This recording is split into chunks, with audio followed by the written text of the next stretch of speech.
I'm not gonna lie. I was kind of just waiting for this movie to be over.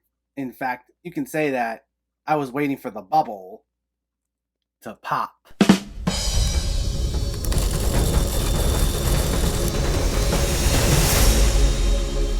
What's going on, everyone? Welcome back to my channel. Today we're talking about a newer Netflix release, The Bubble. Before we begin, let me know in the comments what your thoughts on this movie were, if you already saw it, or if you were planning on seeing it, and make sure to hit that thumbs up button if you like these reviews, as it helps me out immensely by getting my content out there. And if you're new here, I hope you consider hitting that subscribe button for more movie-related content like Netflix reviews on a near-daily basis. But let's not waste any more time, and let's talk about The Bubble. This focuses on a group of actors and actresses who are stuck inside a pandemic bubble at a hotel as they attempt to complete a film. This is written and directed by Judd Apatow, and it just premiered on Netflix, and it's yet another entry in the pandemic movie, where its whole gimmick is that it was shot during the pandemic, and it either takes place mostly over Zoom calls, or it makes extensive references to things like masking up and social distancing. It's a subgenre that, frankly, I'm kind of over already, as most of them feel like production exercises for all involved, rather than something that tells a compelling story. Now, there have been some exceptions to that rule, but most have all either been bad or, at best, just okay. Though I figured if there's anyone who can inject some life into this subgenre, it's Judd Apatow. I've seen all of his films, and I've enjoyed all of them. I even like This Is 40, which was always considered one of his lesser films, as well as Funny People, which audiences really didn't like, but I thought it was a really solid movie overall. Plus, I also liked the cast they had for this film, from Karen Gillan to Keegan-Michael Key, Fred Armisen, Pedro Pascal, Leslie Mann, and so many others. This cast was stacked, and from the vibe I was getting from some of the promotional material, which was for the movie within a movie, Cliff B6, I figured we were going to get the Tropic Thunder of the pandemic era, with a lot of clever meta humor from an all-star cast who were trying to make the most out of a bad situation. And what I will say is, everyone seemed like they were having an absolute blast with this. A lot of the jokes involved characters going on tangents, riffing on one another, or they were freaking out over some mundane thing. And with the film going on for 2 hours, and with the style of humor, I can only imagine how much extra footage was shot that had to be cut because of all the jokes the actors probably improvised. So I'm glad it seemed like they had some fun. And you can tell the entire cast had great chemistry with one another, and it led to some fun one-liners among all the riffing. Plus, there are some fun cameos, from James McAvoy to John Cena to Daisy Ridley, who I think had the best payoff of all the gags we got here, among many others. However, I'd like to place emphasis on the word some when describing the amount of funny moments here. Because despite such a talented cast and a rock-solid writer-director, those funny moments came very few and far in between.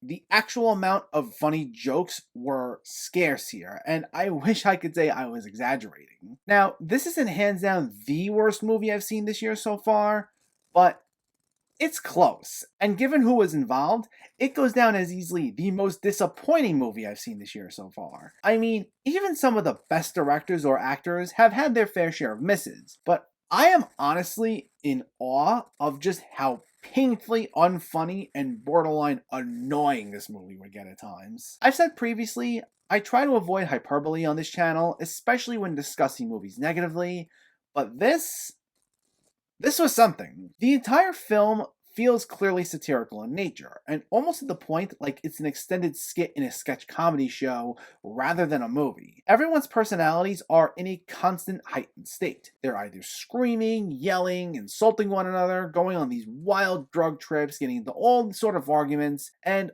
I'm fine with all that.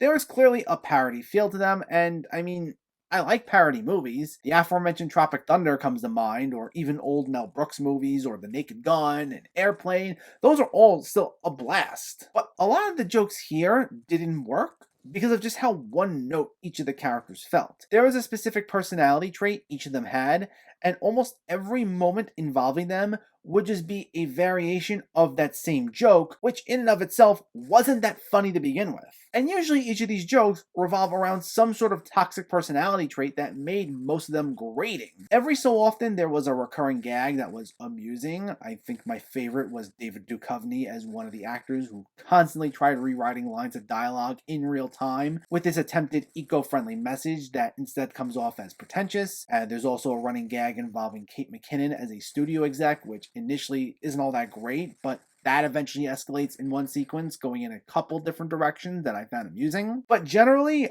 most of these personality traits would involve someone being socially inept, or if they weren't inept, it would see characters constantly just talk past one another and act in a way as if what the other person said just didn't register with them at all, or like they didn't even say it altogether. Like, there's a lot of spacey behavior from Fred Armisen as the director, like in one scene where he impulsively says another Cliff B sequel's already underway, and he kind of ignores Karen Gillan as she freaks out about it. Or there's Pedro Pascal as this absolute horn dog who will repeatedly just walk up to people and flat out say, "Do you want to have sex with me?" And that's all there is to the joke, with the other person playing it off like it's nothing. Or there's Keegan-Michael Key, who constantly talks up his successes only to reveal very oddly specific ineptitudes, like how he learned how to fly a helicopter as part of training for an acting role, but he only learned how to fly it up and down, and he's absolutely clueless about flying it forwards and backwards. Now, the film tries to approach each of these characters as if we're watching a live-action cartoon, and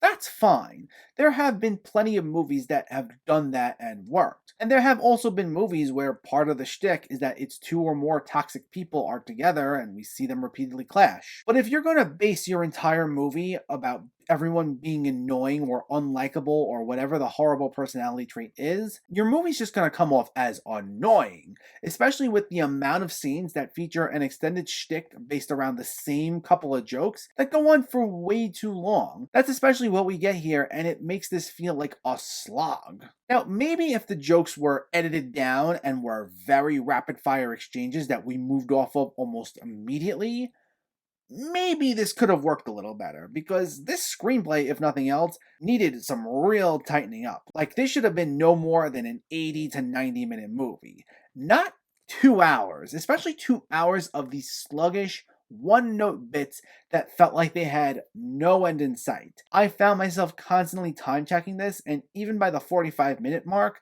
it already felt like it went on forever. Now, I also have to touch upon the film's constant attempts at being timely. Any joke that wasn't centered around a character's obnoxious personality trait would instead be something related to the pandemic, like when Karen Gillan first arrives on set, she's immediately forced to quarantine for 2 weeks, and we do a quick montage of her losing it. Or there are jokes where characters reference social distancing and they're being awkward about giving hugs, or they're referencing wearing masks, or whatever it is. And in some scenes, it'll just be joke after joke after joke after joke about something pandemic related.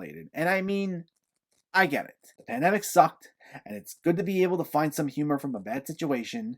It's been done with so many other events and darker topics, but this, I felt, was trying way too hard to just inject some topical reference every few lines, and that's it. Like, it didn't feel like something that was trying to give people solace. Instead, it just comes off as really too on the nose, and it becomes just as tiring as all the other sort of jokes centered around these cartoonish hijinks or characters' grating personalities. And plus, it just dates the movie really bad. I mean, with every film, very rarely will there be something that ages 100% perfectly due to updates in technology or due to specific world events or whatever. But when your entire storyline is centered around how many jokes related to current events you can make, that's gonna cause it to age horribly. Like, give it a few years once we're past all this, and who's really going to appreciate this?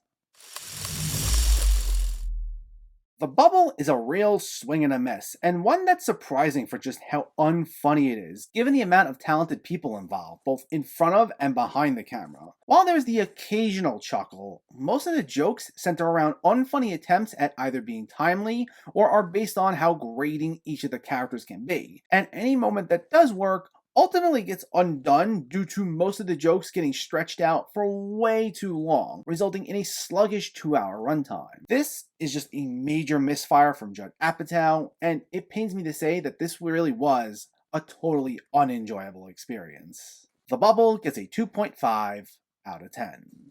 So let me know, did you see The Bubble, or are you planning to see it, and what were your thoughts? Did you find this funny, or did you not like this one at all? Let me know in the comments below so we can discuss. Also, if you enjoyed this video, please give it a like and share it. And for more movie reviews and film discussion, please make sure to hit that subscribe button to stay updated. Thanks for watching, everyone, and keep having fun with film.